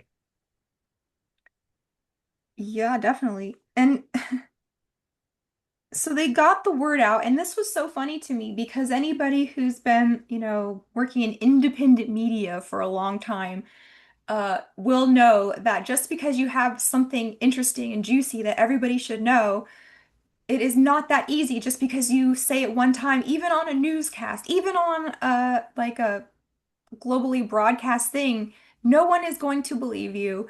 Nothing is going to change. Like I've been doing this 25 years already. I've been trying to get the word out, and she does it in one day. So it's just kind of ridiculous that this chain reaction is going to lead to some kind of Right. And she does it through the awakening. yeah, she does it through the relatively pedestrian medium of TV, which how Hmm. many people watch it now? It seemed to me like that was also the last Hail Mary of the boomers in order to save mainstream media, because the boomers have this Wait, a uh, hedgehog. yeah, this absolute credulous devotion to the mainstream media. As a matter of fact, when you try to, you bring up to them the fact that, certain things are not adding up in current events, they're like, well, haven't you watched Fox News? Yeah, Hmm. didn't you watch ABC? As though these mainstream, legacy media organs are somehow, feeding them the truth. And it seemed like it was Spielberg's, last desperate attempt to restore faith in these crumbling institutions, these boomer institutions, because many of these institutions, much of the legacy media is populated by boomers. They They said that at the theater. Like, so we were watching the scene where she's getting ready to go on to do her, 4.5 minute segment, and it's an entire production. He's like, all of this is going away. Like, that is such a waste of resources just to say the news for, I mean, the weather or whatever. Like, all of these news stations are becoming obsolete, like you said. yeah. Yeah. Yeah. It's the medium is elsewhere now, and Well, trust me, I mean, I should know. I worked in newspapers and still oh, work in newspapers. Yeah. um, I think it's funny because okay, so it's like, well, we gotta do this. We gotta go and watch this movie because we're going to be doing this analysis. When we were like, so we gotta go and watch this because we were expecting you to contact us about it. And so it's like, well, is there going to be something streaming? Can I find this? On one of the like maybe Amazon Prime Yeah. or here, dude, and Spielberg was oh, it's got to be a theatrical release, Yeah. strictly theatrical. Theater only. See, so he's even got The tunnel So you have vision. to pay that. You have to pay what, what, $20 to for your You tickets, got to get your popcorn too. popcorn, and it just, You yeah, got to break the bank with yeah. And that's not to say that I yeah, that's not to say that I regard these other modes of media as completely anachronistic, or there's a place for them, and there's a quaintness and a charm to your old traditional movie theater, and to newspapers, and to local TV channels.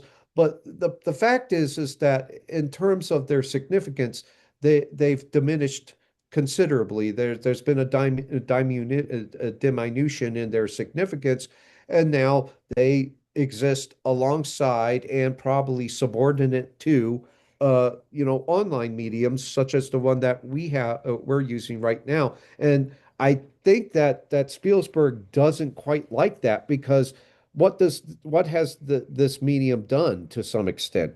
This medium has broke the monopoly. Now there's still means by which you can be censored in this medium. You can be algorithmically demoted. You can have YouTube remove your videos and what have you. But it's still a far freer medium than network TV. How many millions would you have to pay to have a TV show? You know, Right. uh, and so yeah, it just seemed like it was his attempt to maintain the media dominance that the boomers have enjoyed for years. And I know that I'm I know that I'm really casting a lot of aspersions on the boomers, but in the words of Panos Cosmatos, they really kind of deserve it. So Aw. Well, they did it to themselves. And I have a book sitting over there. Let me grab it because I want to tell you guys about this. Okay. drowning in the library there. Yeah. I got this one, Aleister Crowley and the Aeon of Horus. And it's kind of like the first chapter starts about boomers actually, and how Crowley was sex, drugs, and rock and roll, and how that influenced all of, the boomer culture. And then there's a whole chapter about UFOlogy and how it relates to Crowley. So we're gonna do this Interesting. soon. But if you want me to tell you guys my little like occult breakdown of this movie. It's kind of weird, and you can tell me if you agree with that, because the gray alien phenomena started with these Roswell crashes, right? The clips that he puts on the thumb drives and he gets the word out, and all of these files, right? The disclosure files. So this all happened after he was doing these magic rituals to basically rip a fabric in space-time so that these beings could have more access to us, right?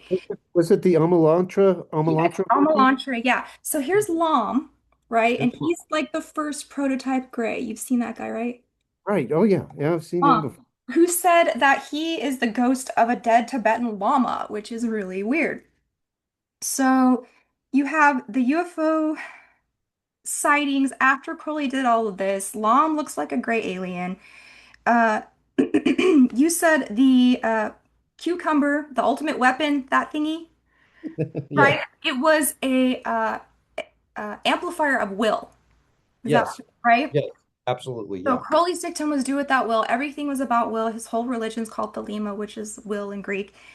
And Lom talks about the dwarf phallic consciousness, which is the phallus, right?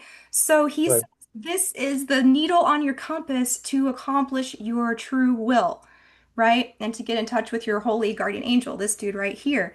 So I'm thinking, is that why it's like, that shape? Yeah, yeah, it's But yeah.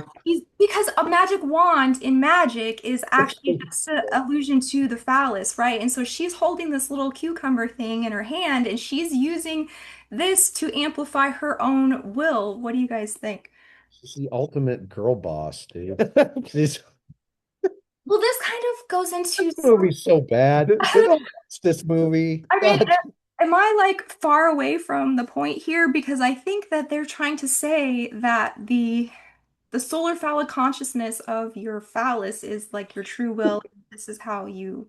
are the master of the universe, but a woman can wield it too. Yes, yes. Well, there's also that very Gnostic uh soteriological conviction that androgyny is salvific union there. And Yeah. so here she has basically uh conjoined her femininity with with the space dildo. with the masculine artifact, and now she's both. She's Yeah. both. Yeah. Uh, and she's both male and female, which by the He, way, he was either drawing on either drawing on Crowley or somebody that adhered to thelemic when he was writing this, or he was just drunk off his ass. well, no, he didn't write this. Oh, As a matter of fact, Spielberg did not write this. It was written by David Koepp, whose last few but films. no, he always, Yeah, he yeah. always Oh, did yeah. this He too. had. Yeah. I He mean, had. look at Poltergeist. Yeah, yeah. Poltergeist is supposedly who? Well, Oh, Toby, Toby Hooper. yeah. Toby Hooper, and we all know he probably The, directed, but behind the Yeah, scenes. the screenplay though, it was written by David Koepp, whose last few films have been barf, just awful. I mean, he wrote the last Jurassic Park, and I'm so fed up. I just wish for some reason the dinosaurs went extinct, and yet we're still seeing the dinosaurs on the screen or whatever. But at any rate, Koepp just cannot write. Do you know how many drafts of this script he went through? And I understand you go through multiple drafts for any screenplay, Mhm. but this screenplay went through 42 drafts. Whoa. Now, by then, if you haven't been able to make this idea work, then you're not going to. Yeah. And it just seems like on draft number 42, they're like, I'm done. Let's go with what we have. Cucumber it is. Yes, cucumber it. I can't think of anything else. No, but no, Well, and he that's what they used to program her in the eye, like a bunch of like dicks in the eye. And it changes her forever and him too. And now he's like downloaded with all of the math in can't the imagine why. Well, that No, yeah. no, there has to be Well, some kind of allusion to either Crowley himself or some kind of yeah. Crowley adjacent occultism. And you see So this you see this in a lot of other science fiction films involving extraterrestrials. There's a confusion of or complete obliteration of the gender binary. As a matter of fact, I forget uh, a film commentary. I forget which book. An interview with Dan O'Bannon when he had written the initial draft of Alien, and of course, John Hurt's character is he's in the grip of this face hugger, which of course is very sorry, vaginal.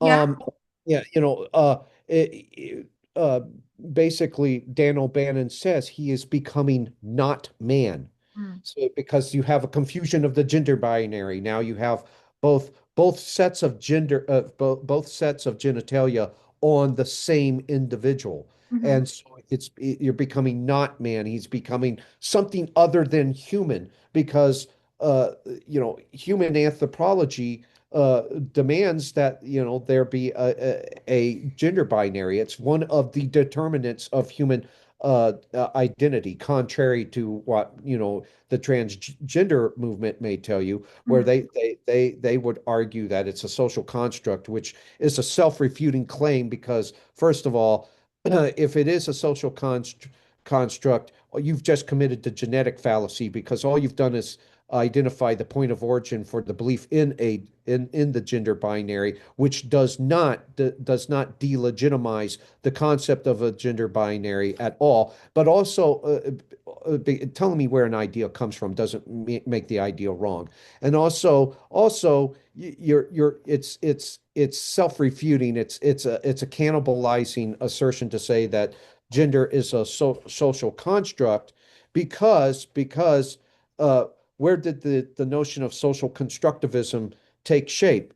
It took shape within the confines of a social movement namely the feminist movement with Simone Mhm. de Beauvoir, ergo, it must be illusory or false because it's socially constructed. Social constructivism But is socially you constructed. just got that war against Christianity and against its doctrine. I mean, like Orthodox believe this, but most other Christians too, capital O, lowercase o, would believe this too. It's with division that identity comes. Well, yes, It was the dividing of light into darkness and man into that identity comes. Mhm. And if you get rid of the division, everything becomes merged well, together that and That's identity the is lost. pan of their religion. So they say that their hidden god is called Pan, right? The Greek, but also the all, and like you just said, just merging everything back into one, which is like sort of undoing of creation because God in Genesis right, is making distinctions, right? Between exactly, Yeah, distinction, exactly. divisions, And, and distinctions, that, differences yeah, is yeah. what is it's out of that. I mean, people demonize the whole idea of distinction, of difference, of you're different from. But that if you didn't have that, you wouldn't have identity. Right, And exactly. what makes Paul Collins Paul Collins? What makes I guess that we're twins, so it's kind of a Well, kind of. But what makes Jamie Hinshaw Dyer, not Paul Collins? What makes you not, there's well, a difference. yeah, And with, the order of differentiated beings, the heterogeneity of creation was to the Gnostics absolute a symptom of corruption.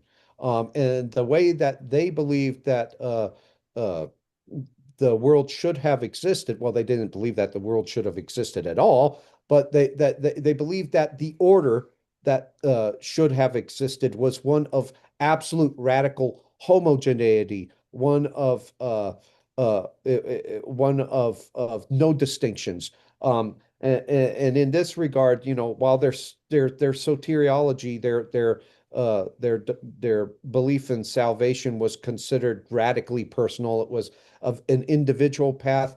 The ends thereof, reabsorption into the pleroma, into the absolute divinity, the true divinity, actually entailed the destruction of the individual, the individual's submersion into the sea of conscious, kind of like what you heard Stephen Colbert talking about on that nighttime TV show the other night. The guy's supposed to be Catholic, and here he is reiterating Gnostic soteriology. But you ideologize that soteriology, and what do you have? Collectivism, the subordination of the individual to the collective.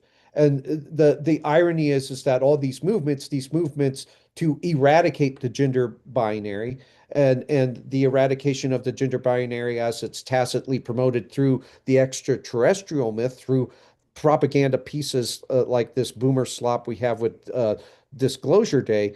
The irony is that it actually it results in self-erasure. These people believe they're discovering themselves when in fact they're they are losing them. deconstructing themselves. They are losing themselves. Mhm.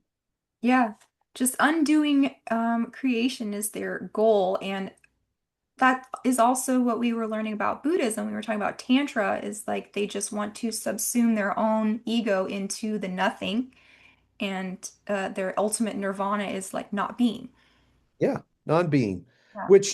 which we understand, non-being, we understand, like, Saint Maximus the Confessor points this out, Saint Athanasius points it out. The patristic consensus is that non-being is the endpoint, the terminus of evil. All Mhm. that evil Mm. is non-being. you Yeah. know, whereas evil represents an inversion of creatio ex nihilo, the inversion of creation of something from nothing. They hinted at it in the never-ending story because the wolf isn't the bad guy.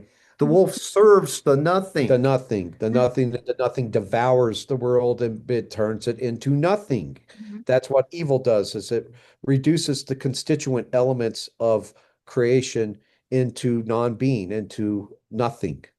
Well, speaking of that movie, do you remember what he yells out at the end? So the whole movie is about he has to give her a new name, right? Yeah, he does. Yeah. Did you ever catch the name? Because I never can catch it in any of my I copies. did because I had to rewind it and put on the subtitles to see what he actually calls out. And guess what he names his princess? What does he name her? Child. Moonchild. Yep, I didn't catch that. I That didn't either that's catch the name. crazy. The book about a magical born baby. By, yeah.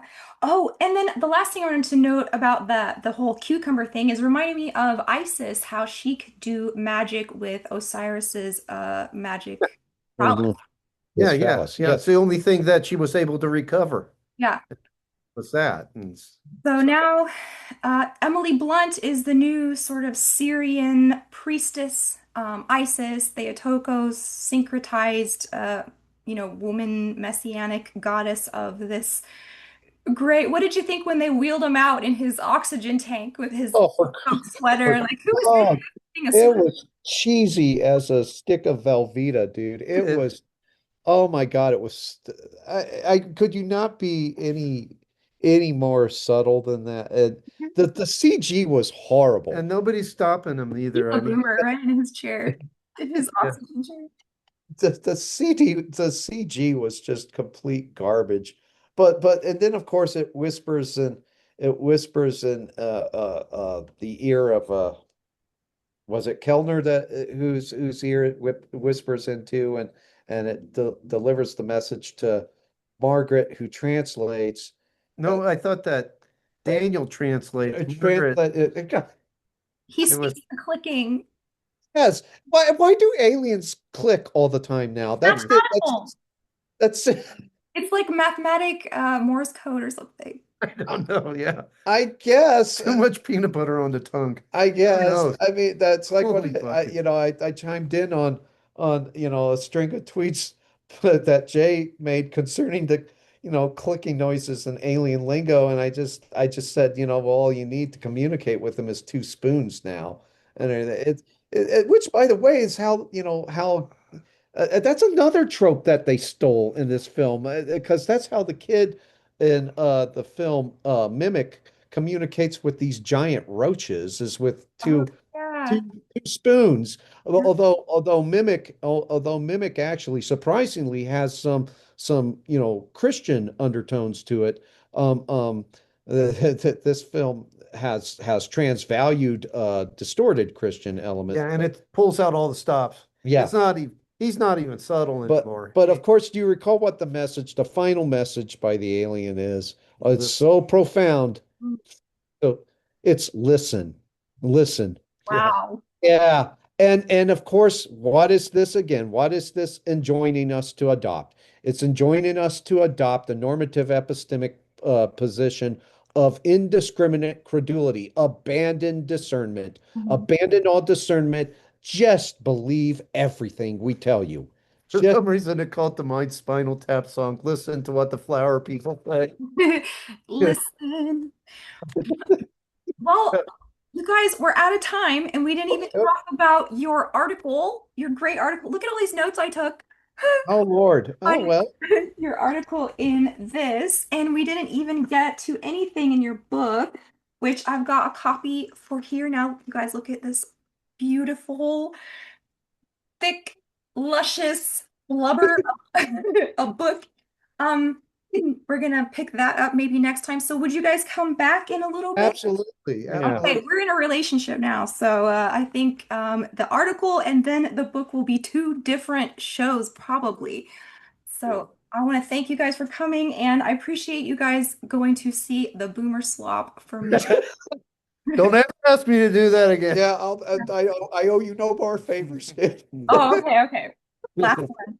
So, Hey, anything else that you were going to say about the movie? just this. Listen.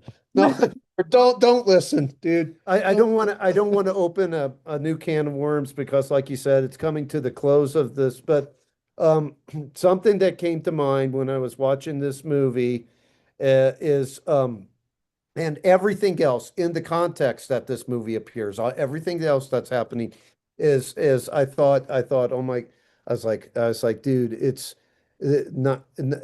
1974 all over again. Now, why did I say that? Because I was born in 1974? No, all of this stuff happened in 1974. Back then in 74, there was there was this whole uh, um, psychological operation that took place where supposedly the government was going to surrender. They were going to tell all. They were going to surrender. They were going to tell us everything, and it was going to be part of the program of disclosure back then was going to include documentaries, TV programs, and motion pictures. And I don't think it's a coincidence that 3 years later, all of a sudden, Close Encounters comes out. Hmm. But we would do well to pay attention to what happened in 74 when this supposed disclosure was going to happen, because the big part of the disclosure back then was supposed to be the documentary UFOs Past, Present, and Future. Have you ever watched that one? Mm. You have to, and all. And uh, wear some adult underwear because you'll laugh so hard you soil yourself and all. Because okay, past UFOs past, present, and future was going to kick things off. It was going to be a documentary where and it involved the DoD and NASA. They got involved in that production and all.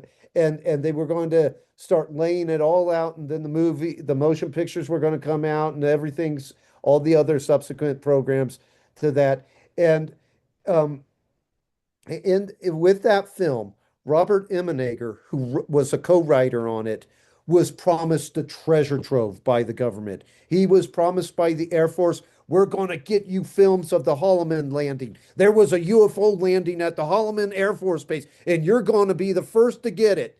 And Uh-huh. all. And and so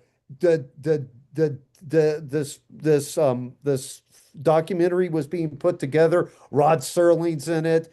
Burgess Meredith is doing some narration in it. Everybody's in it. The gang's all here, and it's all getting put together. And it's coming close to the end where the Holloman landing film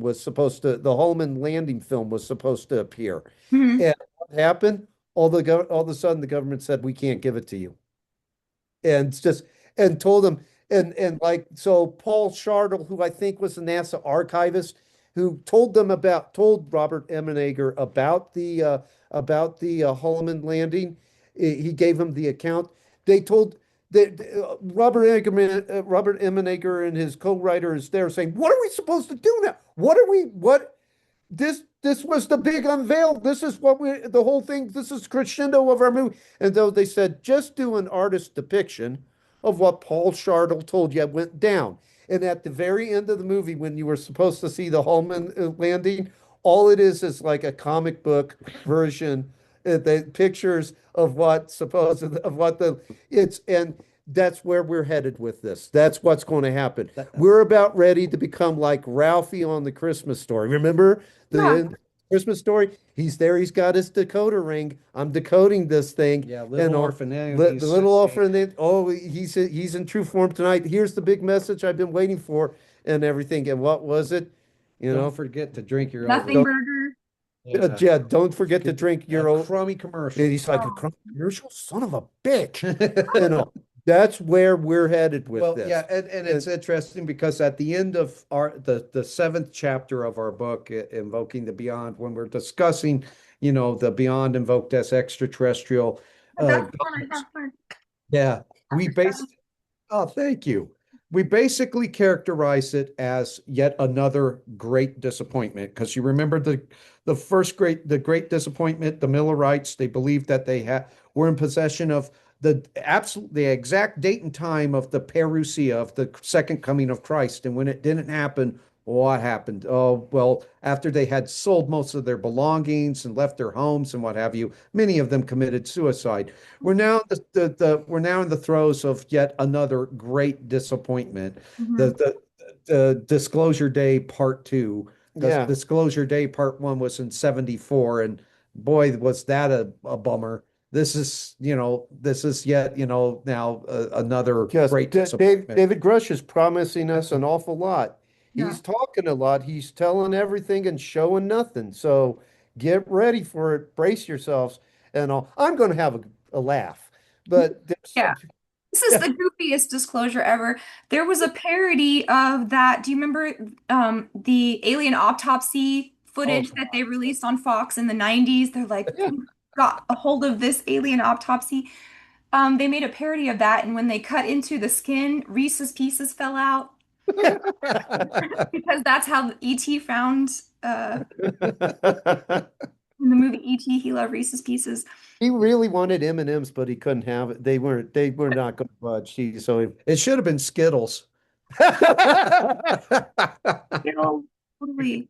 Because, yeah, that all ties together. And next time we will get deeper into transhumanism and autotheism, automated autotheism, transhumanism, and the technological transposition of divinity by the Super Collins Bros next time. So, guys, thank you so much for coming, and I hope you are well after the disclosure Live dome. long and prosper. Yeah. Bye.